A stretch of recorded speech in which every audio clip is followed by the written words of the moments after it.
Hi everyone, Trina Phoenix here, and we are already into chapter 14, and this is 3.5, and we're getting ready to go into the many faces of the Eternal One, and we'll be digging back into, going back into Shasta's house, because this is again when they'll be meeting, and the chapter is 14.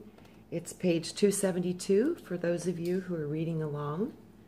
And we will dive into the many faces of Mary, the Eternal One. Only when we begin to understand how vast the Mother is, will we begin to understand how powerful she is, and how powerful we, her divine children, can be when we surrender to her, guided by her, infused with her immense, passionate, and transfiguring sacred force. Anne Baring and Andrew Harvey, The Divine Feminine. The circle gathered on the upper terrace of the grove near the herb garden on Beltane, the first day of May. Today, Shasta announced, as the butterflies flittered all around us, we will be learning about the many faces of Mary, the Eternal One. I felt a fondness come over me for this interesting electric group of women sitting on the grass. Most of them wore long skirts, sun hats, and shawls. I imagined for a moment that circles like this had been called together over countless ages in flower gardens and campfires around the world. I wore a short-sleeved shirt and leggings and sandals, but had a blue cotton shawl to keep me warm in the nippy springtime air.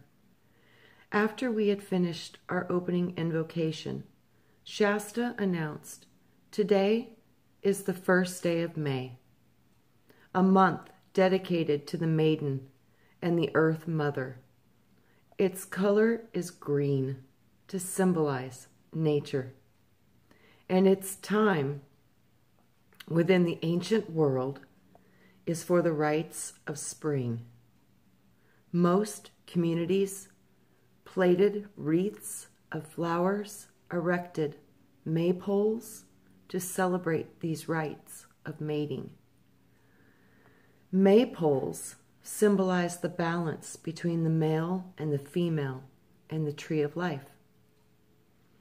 Didn't the maypole also symbolize the phallus? Emerald interjected, and several of us laughed. Leave it to Emerald to know the sexual details of the holiday's symbols. Shasta nodded, smiling. Some would say so. But since the youths and the maidens used pink and blue ribbons to dance around the tree, mimicking the strands of our DNA, it really symbolized the activation of the two parts of ourselves needed to link with the Creator. In fact, the Canaanite goddess Asherah was worshipped as a tree, not only at the winter solstice, but on May Eve as well. Gifts to the poor were left in the trees to honor May Day. May Day honors both genders who produce the gift of new life together. Several of us nodded. Spring was obviously the time of the birds and the bees, the flowers and the trees, and lovers all over the world. I thought that dancing around the maypole was a lovely custom. Shasta went on. During this May Day celebration, the oaths of fidelity taken in marriage were given a brief holiday. This was one of the two festivals where you could sleep with a man or a woman other than your spouse without negative repercussions. As a consequence, most weddings took place in June, named after Juno, the married queen of heaven, and Susan glanced at Donna and Susan glanced at each other, remembering their own weddings in June. That's funny. I was married in May. The 13th. How funny, huh? The Queen of May was also an aspect of Flora, the Roman goddess of flowers. But once the church had got involved, May 1st was converted to the Virgin Mary's birthday. When they later shifted her birthday to September 8th, a month sacred to Isis, the church reassigned May 1st to the Annunciation, the announcement to the young maiden, Mary, to Mary that she was pregnant. Emerald shook her head in disgust. They just couldn't stand for men and women to have sex without guilt, could they? Several of us laughed, seeing the irony that May, the month of fertility, had now been assigned to the Virgin. Go figure. Wow. Shasta went on, but in many cultures around the world, the month of May is sacred to the Great Mother. To the Gnostics, it was dedicated to Mary Sophia. In the East, to Maya, the mother of the Buddha and the god of wisdom. It is also a month dedicated to Magi, the May Maiden in Scandinavia, to the Magna Dei, the grandmother of time from Syria, and to Almaya, the Mandician goddess of eternity from the Middle East. In fact, the name Alma Mater, which means soul mother, was the name of a Roman teaching priestess who was especially empowered to give instruction in the sexual mysteries. The term Alma, A-L-M-A-H, is used in the Hebrew version of the Gospels to describe the Virgin Mary. All of these aspects of Mary are part of a Maya Shakti, the world-protecting mother. Maya Shakti. Wow, there were so many incarnations of Mary. As you can see, Shasta continued, there may have been many expressions of the Great Mother Mary. Today, you will be meeting some of them. But before we begin, who can tell me anything interesting about Mary? Any facts or any ideas about her? I had thought back to what I had known from my many years in the church. I could think of nothing, nada, zip, zero. The Protestant churches largely ignored her excerpt as Christians, but the Catholics had honored her as the Mother of God. Only later was I to learn that the Roman Church had not granted Mary a halo until the 6th century, while all the male apostles and Magi had been given halos almost immediately because they were men. Alex raised her hand. Mary was the mother of Jesus, she offered. Claudia and Susan both burst out laughing. Yes, this much was obvious. We had all been raised in Judeo-Christian faiths, and she began making appearances around the world, even today. Right, Shasta nodded. This is as much as we know, but let's go deeper. I found myself reflecting on all the appearances of Mary that have been taking place all over the world for the past 200 years, especially since the events at Fatima in 1917. There were 3 young Portuguese children, Lucia dos Santos and her cousins, Jacinta and Francisco Marto. They had seen a brilliant lady appear over their grazing fields on May 13th of that year. Wow.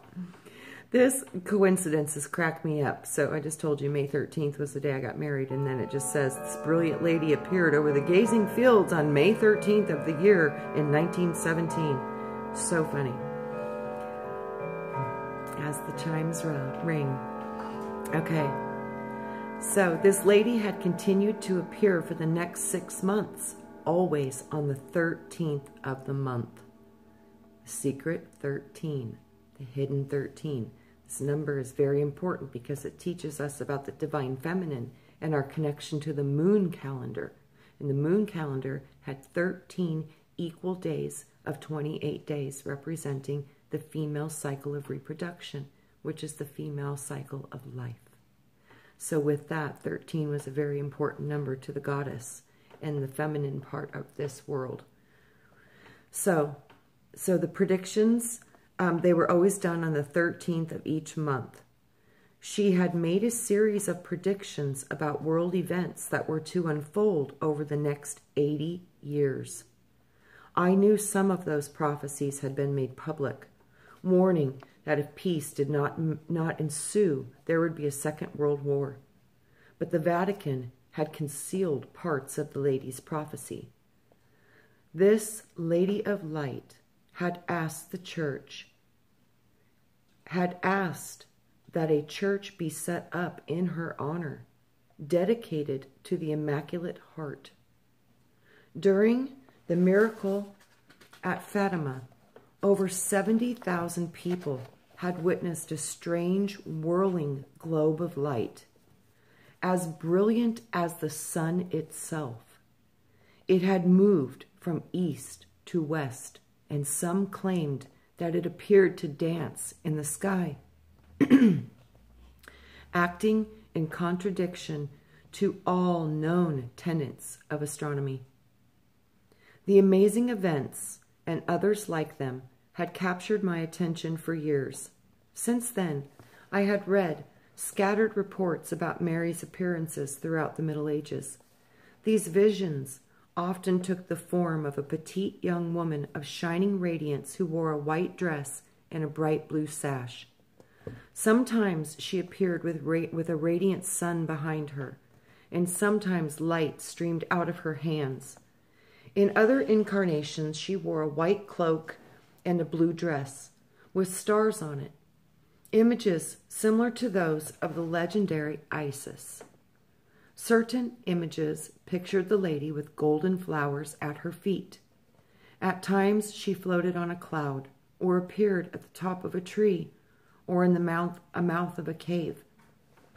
All symbols associated with the ancient goddess. Interestingly enough, the lady never identified herself as Mary, but called herself the Lady of the Immaculate Heart, the Virgin of the Poor, the Lady of Goodwill, or the Immaculate Virgin. My left ear just started ringing so loud when I gave you these titles.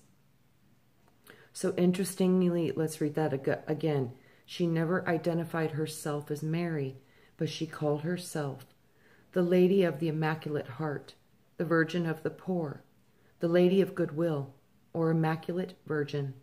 On occasion, the lady even produced healing springs like the one at Lourdes, and the miracles of healing had been reported by those who had immersed themselves into the waters.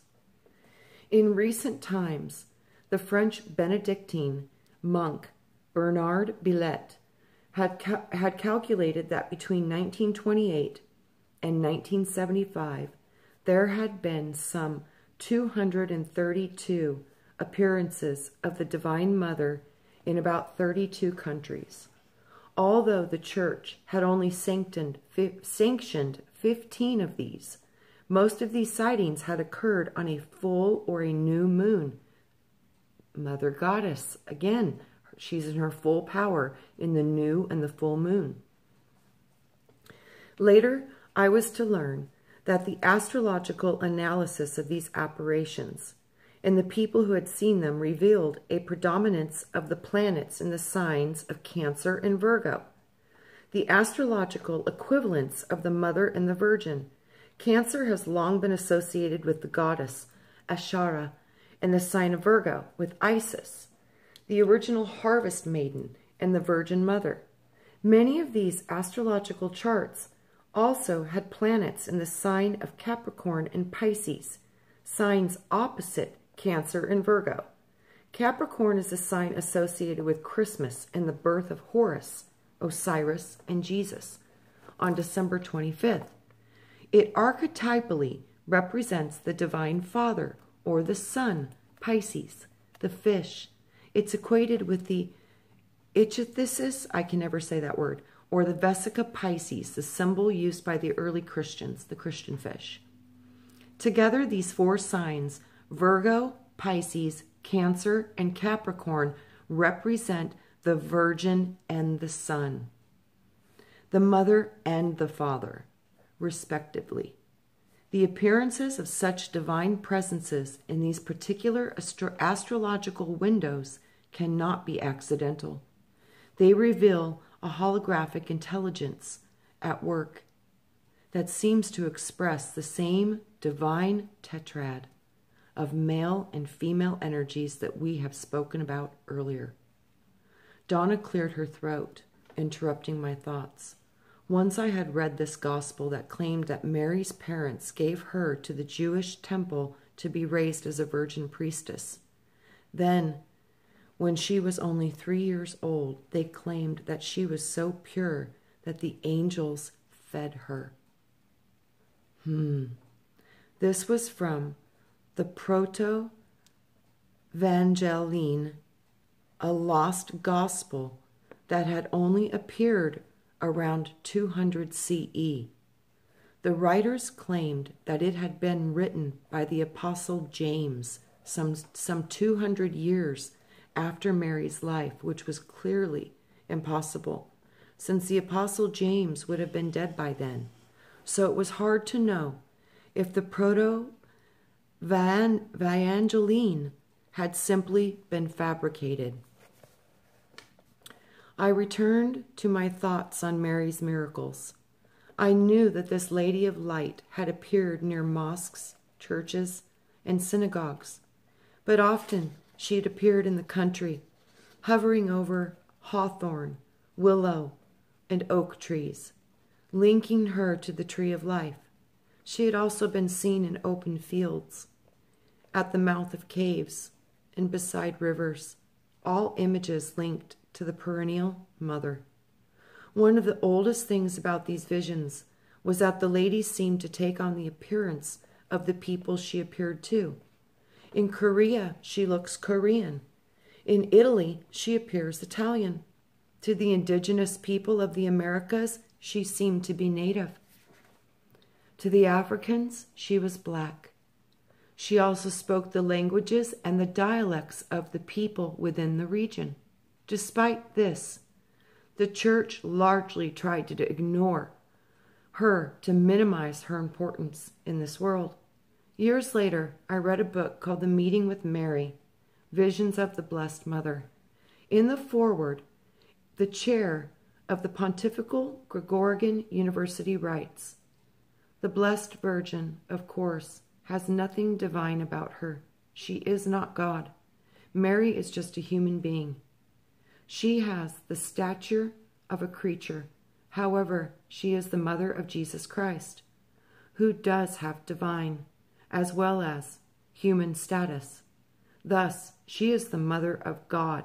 She has no power of her own, but she is and always will be the mother of the most powerful person who has ever walked upon the earth." I understood what Shasta had meant. That's kind of amazing, because one time I connected with Mary, and literally this is exactly what she spoke to me. She says, "I am the same as you. Although I gave birth to an extraordinary child, this being was divine." She said, "But it does not make me divine." She's like, "I gave birth to a divine being, and because of that, now I am being worshipped." And she said, and this was not how it is supposed to be. And she was crying tears about the worship of her. The worship of her is the true worship of the divine feminine, the true divine feminine that is part of everything, just like God is part of everything. The divine masculine and the divine feminine are one. And with that was what she was telling me. She was like, "I am not a god. and I am not anything different than what you were, although I did give birth to a divine being. And that's powerful that this is spoken about again here, because I've received the same information. This is the same thing as the Jesus trap, the Mary trap, the Jesus trap, giving your power away to false idols. It's not good for you.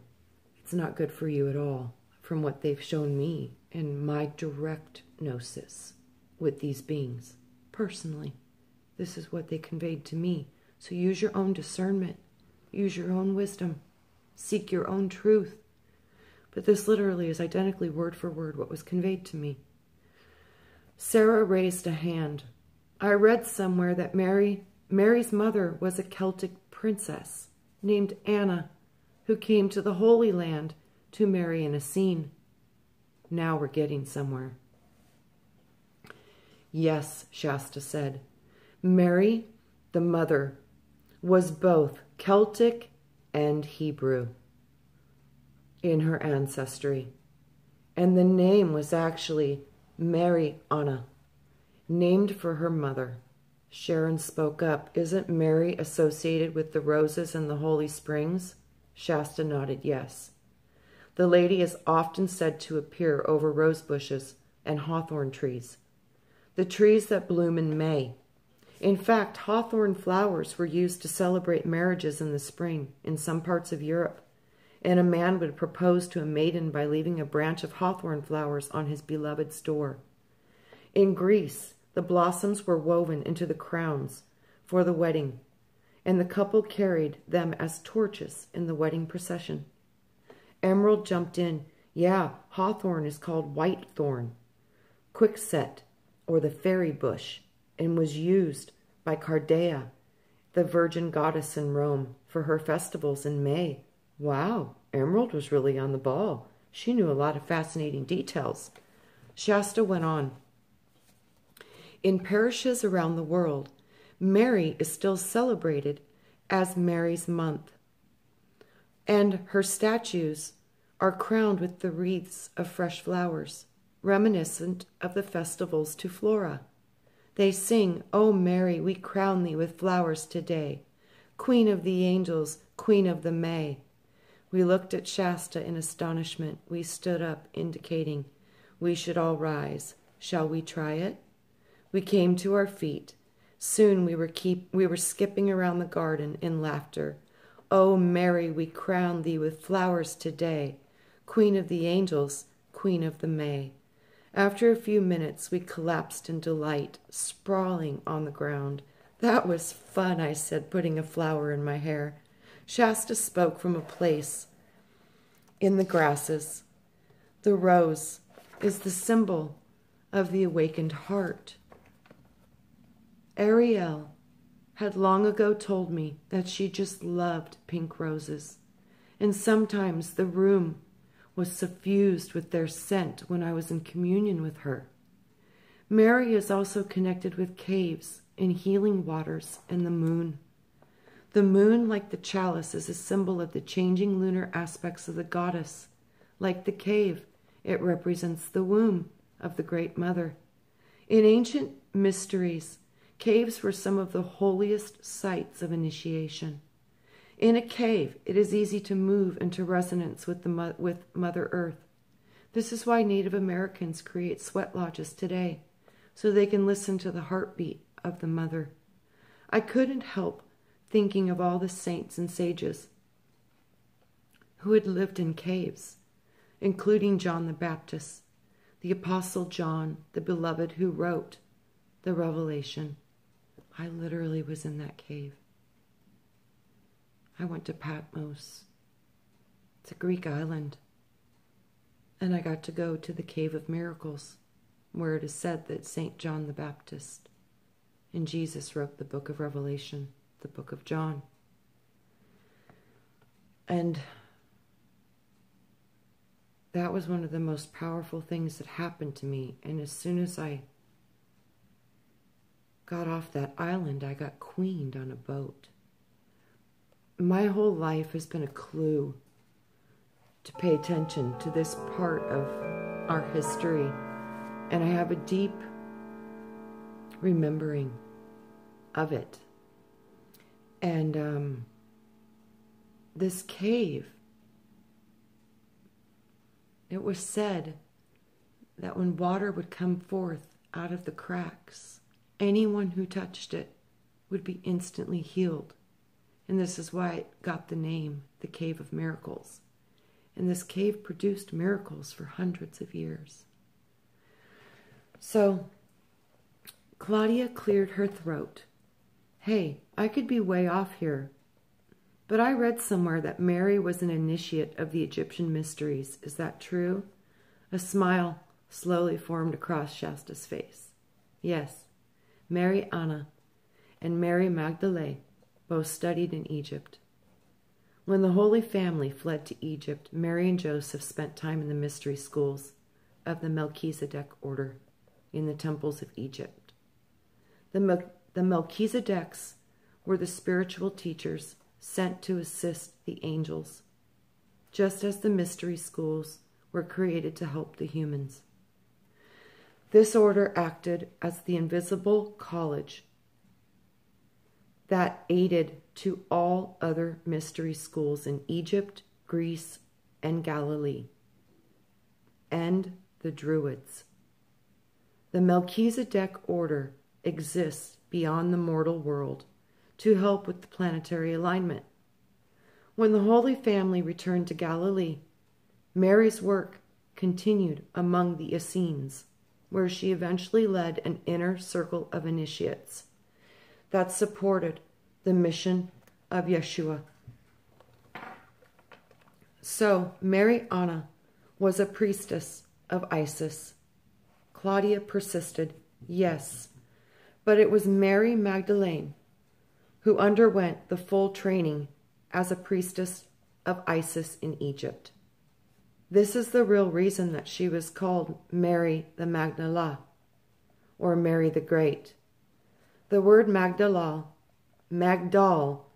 means the strength of holding the people together in safety.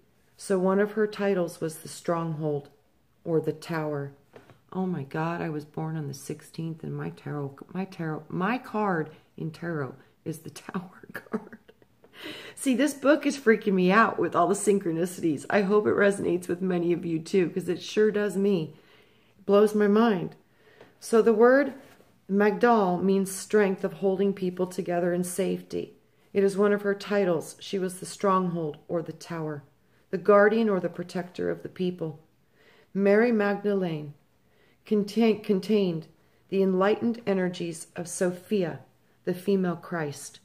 And she did not come from Magdala, by the way. The community of the Magdala did not exist in her day, despite what the church would like you to believe. This is just another way of making people stop searching for the deeper answers. Mary's level of spiritual wisdom was one of the reasons that the male disciples were so uncomfortable with her. Most Jewish men were threatened by a woman with her depth of spiritual wisdom. Emerald nodded. No doubt, thinking about her law firm, Shasta went on. It is not by accident that both of these women were called Mary. For the Hebrew, Mary or Miriam has long been a title of initiation across the world for female shamans who were often distinguished by the blue robes. Mary Magdalene was also called Miriam, a name that begins and ends with the Hebrew letters Mem, indicating water. Mary also contains the concept of Mar, meaning mastery in Hebrew. The sea is called La Mare in Latin, perennially linking both women to the healing waters of the cosmic ocean, for they are both aspects of the Divine Mother who appears from age to age. I had long suspected that Mary was some sort of title. My middle name is Mary. Interesting. I was long suspected that Mary was some sort of title, especially since there were so many women in the Bible with the name. And didn't Mary and Mary Magdalene usually appear dressed in blue, as female priestesses. In the Gospel of Philip we read, there were 3 who walked with Christ: Mary, his mother, her sister, and also Mary, the Mary Magdalene. They were called, all 3 were called Mary. This passage refers to Mary the mother, Mary the Magdalene, and Mary Salome, Jesus' aunt. Perhaps all of them had been priestess. Wow. Shasta continued. Semitic people called her the Miriam, the mother goddess. In the Pyrenees, she was Mari, the eternal spirit of the land. In Syria, she was Aphrodite, Mari. And in Asia, she was Maya, maker of the world. In the Celtics, she encompassed all 3 fates, or Morae, who spins past, present, and future. And the 3 Mirhorfors, women who anoint the deceased in Hebrew traditions, something that Mary Magdalene went to the tomb to do for Yeshua. Yes, she did. I saw that. All 3 of them were there. They did magic. That's why he didn't die. He looked like he was dead. He even bled like he was dead. But he wasn't dead. But he looked dead. That's what I saw. I can't prove that either, but I saw that. So that's my stuff. And it's like, maybe some of you will find that interesting, but I literally saw that. So this was something they went to the tomb to do for Yeshua. Yes. These are all aspects of the Great Mother who oversees the cycles of life, death, and rebirth. But these names, Mary, Mata, my ear's ringing again, Materia, beautiful, are simply different titles for Isis, Sophia, the great Queen of Heaven. She was honored by the early Christians until the Council of Nicaea replaced her with only the masculine version of God. But Gnostic teachings teach the Spirit of Christ cannot be realized until the feminine face of God is once more honored across the world. Then men and women will stand together as equals. Really, this was certainly intriguing. Gnostic wisdom says that Mary Magdalene has continued to reincarnate for the last 2,000 years on earth in different forms. They believe that her return as the female Christ will spark a wave of worldwide awakening. This reinstatement of the divine feminine is central to the second coming, and one of the main reasons why the goddess is so important to the world today. Wow, my mind was reeling. I had never heard of anything about this before. As strange as it might sound, it somehow made perfect sense. Our world has fallen out of balance, and to find our way back, we must learn to honor both the male and the female, the logical and the intuitive, our thinking and feeling natures to be made whole. Tao Malachi writes, the true nature of the second coming is something more than incarnation of the Christos in a woman. It is the dawn of Christ consciousness in a sufficient number of individuals to effect the radical transformation in the collective human consciousness. 100 monkey syndrome. Bring it. The 100 monkey. When enough of us can get into this marriage, eventually we will hit mass consciousness. And I heard this was already done. You guys, we already did it. We're there. Now it's time to learn what this really is and the potentials it can bring forth. Well, we would certainly need such a transformation to graduate from our endlessly competitive ways of life It was only years later that I discovered some of the incredible writings that Shasta was referring to.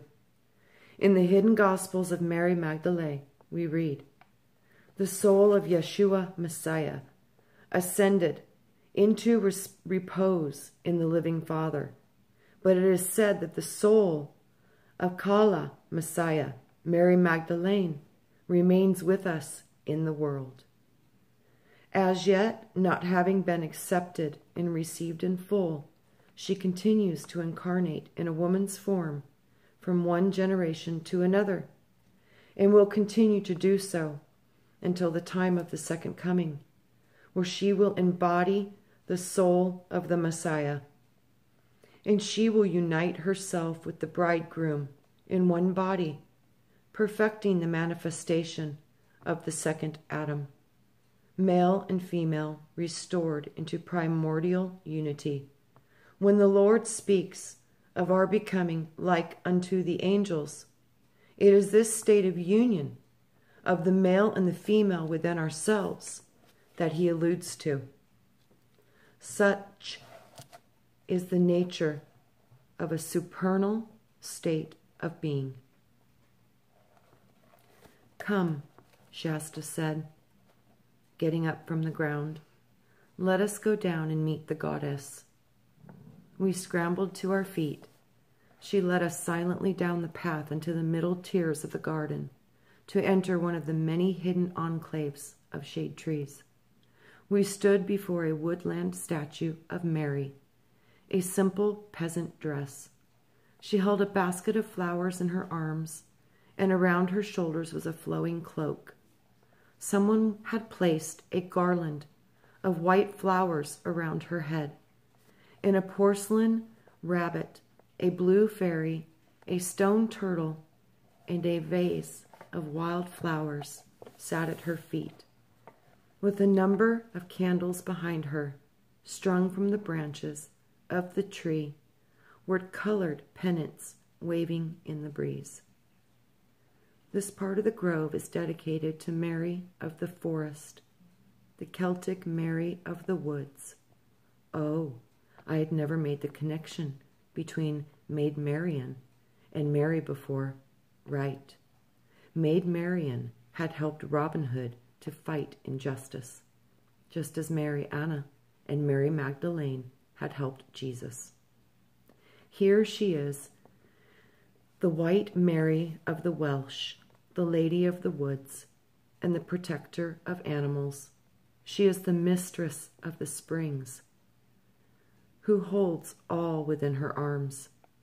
There was an aura of healing energy gathered here, and I thought of all the many grottos across the world where Mary had been prayed to, as I contemplated the garland of flowers and the innocent animals at her feet. Her gentleness spoke to my spirit. I felt my heart open. I moved forward and lit 3 little votive candles at her feet. Okay, guys, we will resume. I think we're going to go into the Lady of Guadalupe, and I'll see where that goes. And then she starts to explain the Black Madonna. So this book is just filled with a lot of beautiful information. I hope you guys are enjoying it. It's blowing my mind and resonating with every cell in my body. I don't know why this specific information has been so powerful for me, but it's been creating all kinds of triggers, ringing of ears, chills up and down my body, vibration, frequency. So I am really resonating with this information, and I'm very, very excited to be reading it with you all. So I hope it's resonating. Take what does, throw the rest away. Find your own keys to your own beautiful gifts, talents, and wisdom that you've taken eons of time to master. So I love you all. Embrace that which you are, because it's more than you can even conceive. So I'll see you on the next one. Have a good one.